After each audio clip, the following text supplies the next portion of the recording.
Hello, everybody, and welcome to week 65 of the Gotenks account. And normally I'm showing my squad arena team, but I have panned over to the guild section to start. Not everybody pays attention to my guild icon, but those who do will notice this is different.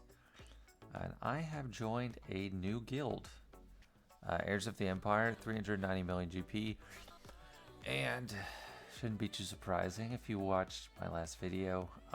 The truth is I've been really frustrated for quite a while with my old guild, and most of it had to do with TB. I mean, Territory War, we were kind of inexplicably good at it. Like, we didn't really try too hard. We always had the same directions on defense, pretty, bare bones, strategy-wise, just go top or go bottom.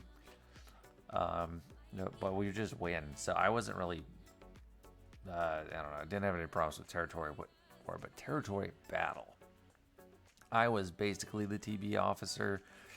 I tried to take point, but if I didn't get there in time to put instructions, things would go terribly awry. And even when I was there on time, there was just a certain amount of players in the guild that would not preemptively deploy. They would not take initiative and just do it for everyone else.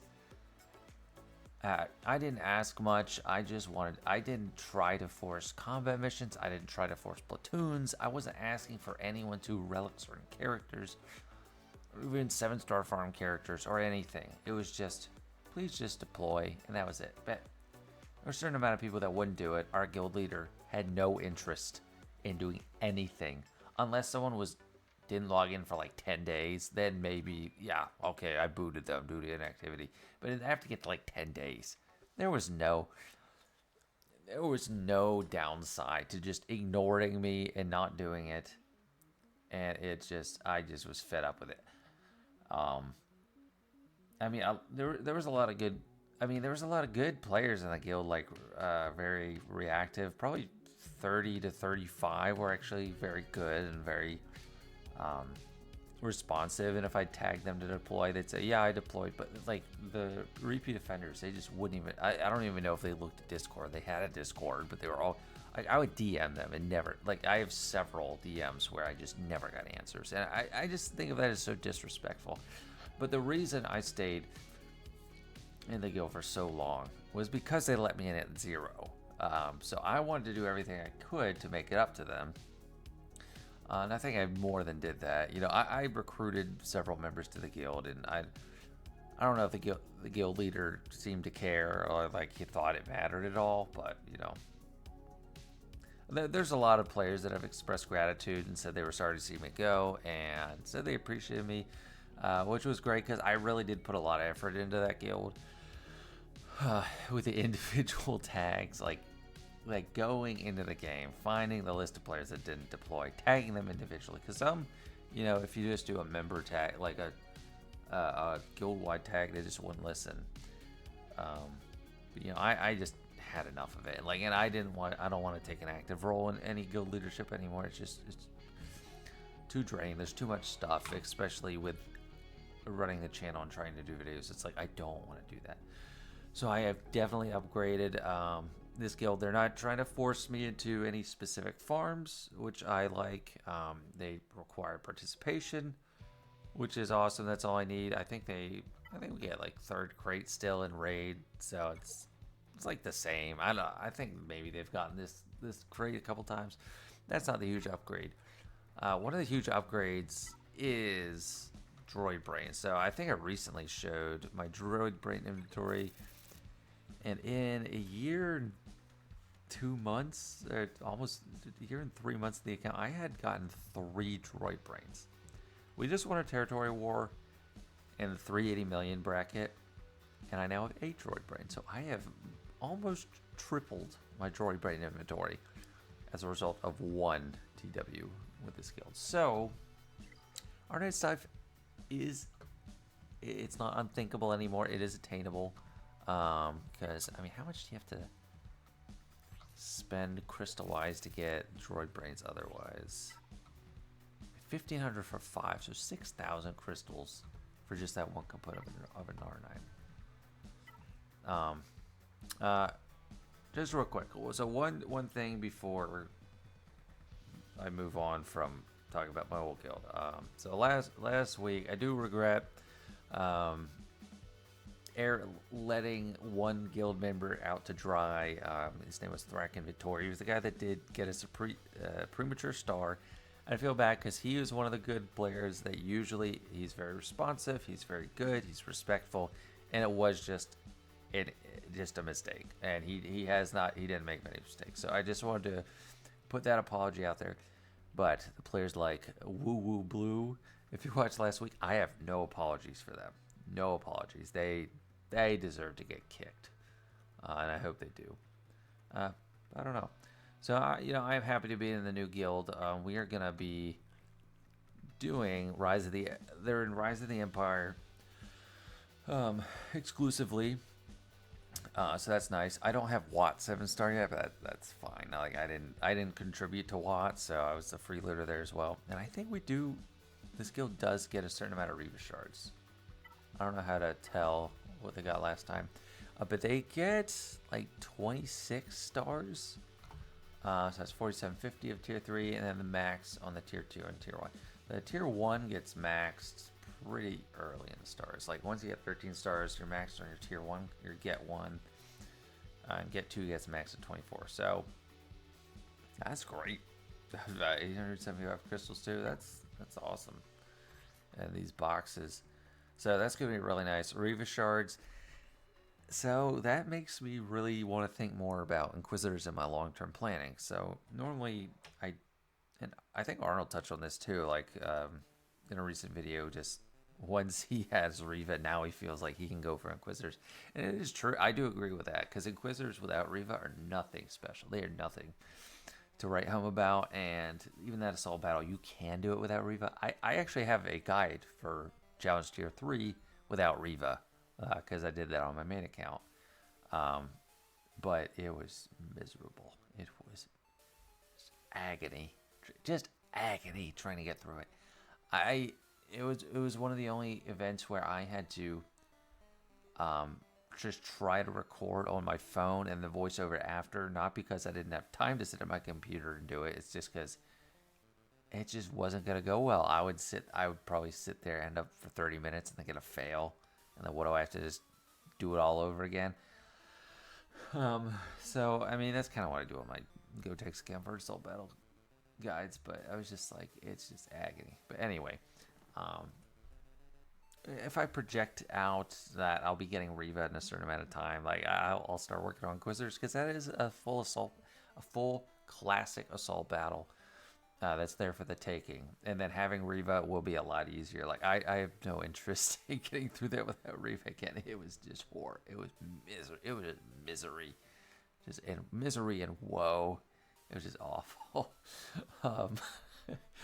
But yeah, no. So this is gonna be a huge step up with the TB. Right, pretty much the same. TW, big step up with the droid brains too.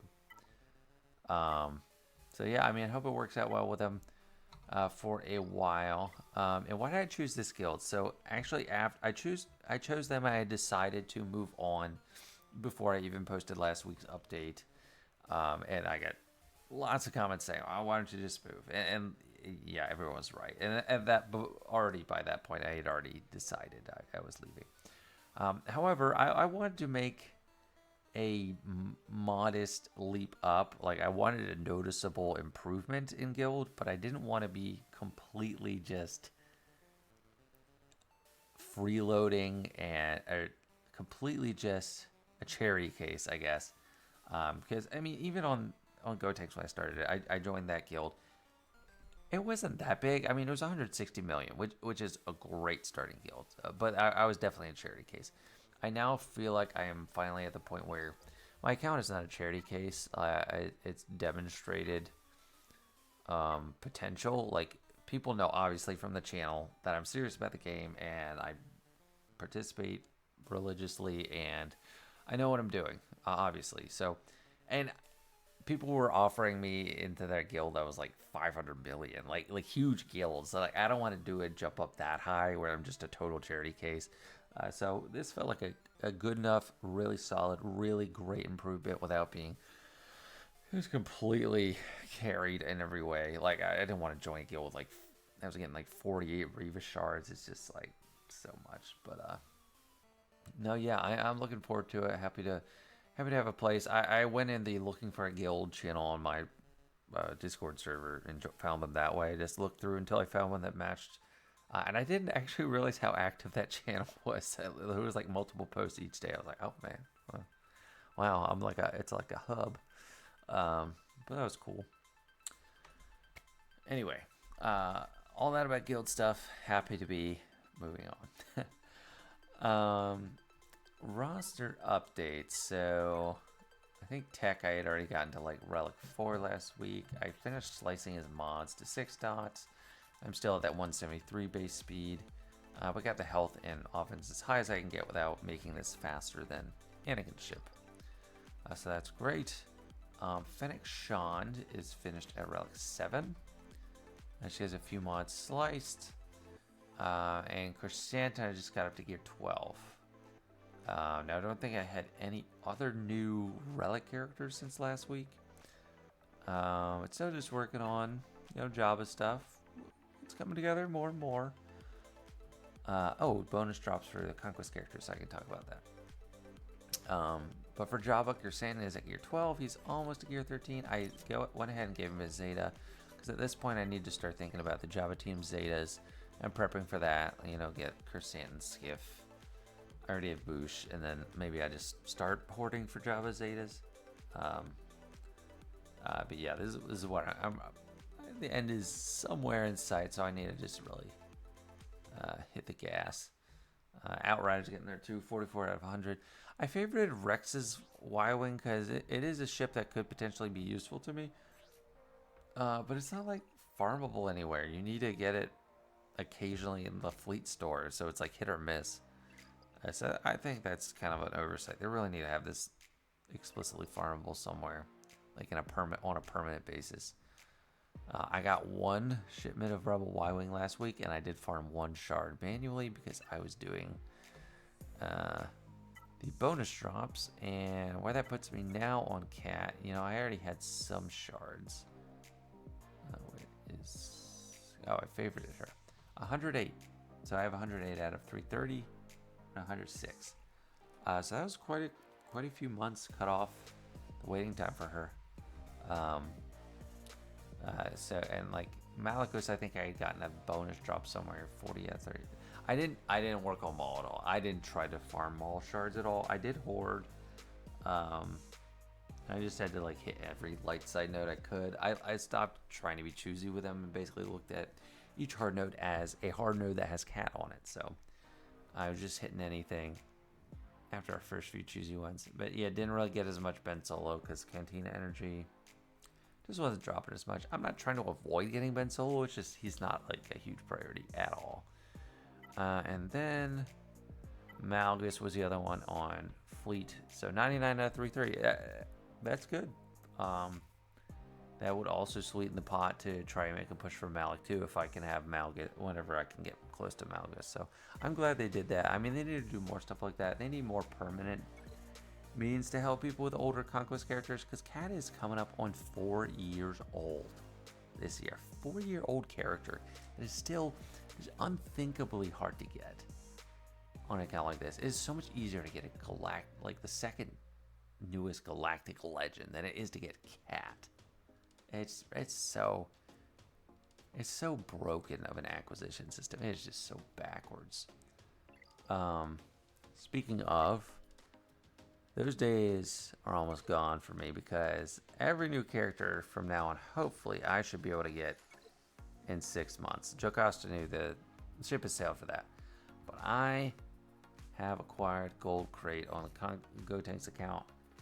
First hard conquest, and I'm very proud of this. I always suspected that Gold Crate was easy to get as long as you just clear the thing. Just do it well. Don't lose. So For the first 3 conquests, I'll get 65. The second 3 after the initial 3 for a new character, I'll get 25.